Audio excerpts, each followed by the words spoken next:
তাআলার কাছে আল্লাহ তাআলা যেন আমাদের সকলকে মৃত্যুর জন্য প্রস্তুতি নেওয়ার তৌফিক দান করেন। মৃত্যুর হাত থেকে তো বাঁচার উপায় নাই, আছে? আমরা দুনিয়ায় যে যাই হই না কেন, একটু হই, মন্ত্রী হই, অমক হই, তমক হই, পরামানিক হই, এতে লাভ আছে? আপনি যদি জান্নাতে যেতে না পারেন তাহলে কোনো লাভ নাই। ফামান যুহজিহা আনিন নার ওয়া উদখিলাল জান্নাহ ফাকাদ ফাজা। যে ব্যক্তি জাহান্নামের ভয়াবহ আযাব থেকে রক্ষা পেয়ে জান্নাতে যেতে পারবে তিনি হলেন সফল। তিনি হলেন কি? আমরা সফলতা চাই না, আমরা সবাই জান্নাতে যেতে চাই।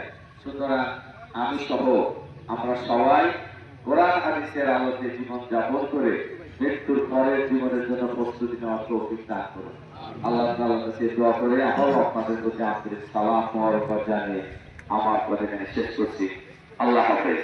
আসসালামু আলাইকুম ওয়া রাহমাতুল্লাহি ওয়া বারাকাতুহু। সম্মানিত মুসলিম ব্যাপারে জানাজা শুরু হবে। পরিবারের পক্ষ থেকে এমপি মহোদয়কে জানাজা নামাজের ইমামতির জন্য বলেছেন যে পরে জানাজা নামাজ ইমামতি করছেন এমপি মহোদয়।